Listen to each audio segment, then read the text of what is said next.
ముందుగా మనకి వివాహం అనగానే జాతకంలో ఫస్ట్‌గా చూసేది ఏంటంటే ఏమైనా దోషాలా ఉన్నాయా అని చూస్తూ ఉంటారు కదా! అవును. నాగదోషం ఏమైనా ఉందా? ఇలాంటి విషయాలు చెప్తూ ఉంటారు కాబట్టి మనం అవును. ఈ దోషాల గురించి తెలుసుకుందాం.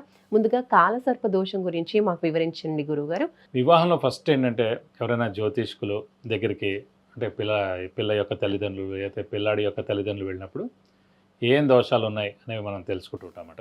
సో, ఆ తెలుసుకునే క్రమంలో ఫస్ట్ దోషం ఏంటి అనేది చెక్ చేసినప్పుడు మటుకు ముఖ్యంగా చూడాల్సింది కాలసర్ప దోషం అండి. ఎందుకంటే కాలసర్ప దోషం అంటే ఏంటంటే ప్రతి గ్రహం కూడా సవ్యంగా వెళ్తాయి. అంటే క్లాక్ వైజ్ తిరుగుతాయి ప్రతి హ్మ్. గ్రహం కూడా. ఒక్క రాహుకేతులు మటుకు యాంటీ క్లాక్ వైజ్ తిరుగుతుందన్నమాట. కాబట్టి ఈ రాహుకేతులు కూడా ఛాయాగ్రహాలు. కాబట్టి ఈ యాంటీ క్లాక్ వైజ్ అంటే అపసవ్యంగా తిరుగుతున్న ఈ రాహుకేతుల మధ్యన గనక గ్రహాలు లేకపోతే గనక హ్మ్. దాన్ని కాలసర్పదోషం అంటారు. ముఖ్యంగా ఈ కాలసర్పదోషం ఉన్నవాళ్ళు ఏంటంటే వివాహం చాలా ఆలస్యంగా అవ్వడం, సంతానం ఆలస్యంగా పుట్టడం, అలాగే ముఖ్యంగా మెయిన్‌గా చెప్పుకునేది ఏంటంటే ప్రతి వ్యక్తి కూడా 100% సక్సెస్ రేట్ ఉండాలని అనుకుంటే గనక ఈ హ్మ్. కాలసర్పదోషం ఎవరికైనా ఉంటే గనక వాడు 50% సక్సెస్ రేట్ ఉంటుంది. ఉదాహరణకి వాళ్ళ చదువు తీసుకున్నారనుకోండి. MBBS doctor అవ్వాలనుకుంటారు. వాళ్ళు మొత్తం వాళ్ళ లైఫ్ చెక్ చేసుకోవడానికి వాళ్ళు ఒక బీడీఎస్ చేయడం, లేకపోతే బీ ఫార్మసీ చేయడం అక్కడి దాకా అయిపోతుంది. లేకపోతే ఒక హ్మ్. ఐఏఎస్ ఆఫీసర్ అవ్వాలనుకుంటారు. సో, ఐఏఎస్ ఆఫీసర్ అవ్వకపోయినా ఒక సెంట్రల్ గవర్నమెంట్ ఎంప్లాయ్ అవ్వగలుగుతారు. అలా ఏ విషయమైనా తీసుకోండి. ప్రతీదీ కూడా లైఫ్‌లో హాఫే ఉంటుందన్నమాట. ముఖ్యంగా ఈ హ్మ్. కాలసర్పదోషం కూడా 27½ ఇయర్స్ నుంచి 30 ఇయర్స్ దాకా ఇంపాక్ట్ ఎక్కువగా ఉంటుందండి. సో, ఈ ఓకే. వివాహం ఎవరైనా అవ్వాలన్నా కూడా 27.5 ఏళ్ల తర్వాత వివాహం చేసుకోవాలి. లేదంటే 30 ఇయర్స్ తర్వాత వివాహం చేసుకుంటే గనక ఎలాంటి ఇబ్బందులు ఉండవు. ఎందుకంటే ముఖ్యంగా ఈ కాలసర్పదోషం వల్లనే భార్యాభర్తల మధ్యన దెబ్బలాటలు రావడం, హుహు. మనస్పర్ధలు రావడం, హ్మ్. కొట్టుకోవడం, విడిపోయేందుకు కూడా చిన్న చిన్న అవకాశాలు కలిగించేందుకు అవకాశాలు ఉంటాయన్నమాట ఈ కాలసర్పదోషం వల్ల.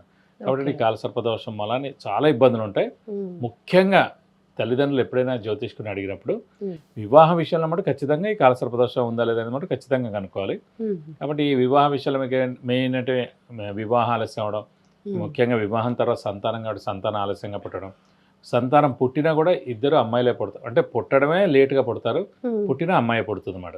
సో, ఇలా చాలా ఉంటాయి. మళ్ళీ ఇది క్యారీ ఫార్వర్డ్ కూడా అయ్యేందుకు అవకాశం ఉంది. నెక్స్ట్ పిల్లలకు కూడా. ఆ! పుట్టిన పిల్లలకు కూడా వెళ్ళే అవకాశం ఆ! ఉందంటారు. అందు గురించి అంటే కాబట్టి జాగ్రత్తగా మ్యాచ్ మేకింగ్ అంటే వివాహ పొంతన జాగ్రత్తగా చూడడం. హ్మ్. వివాహ పొంతన మామూలుగా వివాహ పొంతన అంటే నక్షత్రాలు అనుకుంటారు అందరూ. అవును. ఒక నక్షత్రం నుంచి ఇంకో నక్షత్రానికి ఎన్ని హ్మ్. పాయింట్స్ వచ్చాయి. 18 మినిమమ్ వస్తే చాలు 36 హైయెస్ట్. సో, 18 నుంచి 36 అవును. దాకా వస్తే అది హ్మ్. కాదండి. ముఖ్యంగా ఏంటంటే నక్షత్రాలు అనేది మెయిన్‌గా మనసుకు సంబంధించింది.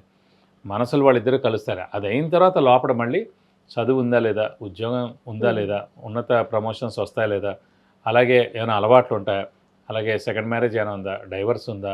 యాక్సిడెంట్ ఉందా? ఆరోగ్యం బాలేదా? ఆయుష్ తక్కువగా ఉందా? హ్మ్. ఇవన్నీ మళ్ళీ డీటెయిల్‌గా హారోస్కోప్‌లోకెళ్ళి ప్రతి ఒక్క పాయింట్ చెక్ చేసి అప్పుడు మ్యాచ్ మేకింగ్ చేయాలన్నమాట. కాబట్టి హ్మ్. కాలసర్ప దోషం మటుకు చాలా పెద్ద దోషం కిందే పరిగణించాలి. ఇటువంటి దోషం ఉన్నవాళ్ళు ఏ పరిహారాలు పాటించాలంటారు? ముఖ్యంగా ఈ కాలసర్ప దోషం ఎఫెక్ట్ మెయిన్‌గా ఏంటంటే ఎదుగుదల అనేది 100%లో చూసుకుంటే 50-60% హ్మ్. ఉంటుంది.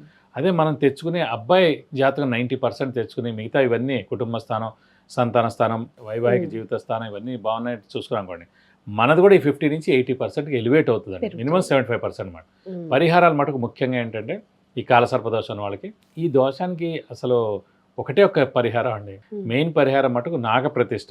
నాగప్రతిష్ఠ అనేది రామేశ్వరంలో చేయాలన్నమాట. సెకండ్ వచ్చేసి సుబ్రహ్మణ్య స్వామిని ఎక్కువగా ఆరాధించాలి. నాగప్రతిష్ఠ చేయించడం, సుబ్రహ్మణ్య స్వామి ఆరాధన చేస్తే గనక అన్ని విధాల దోషాలన్నీ తొలగిపోయి వారికి మంచి వివాహం అవుతుంది. అలాగే మంచి సంతానం కూడా కలుగుతుంది.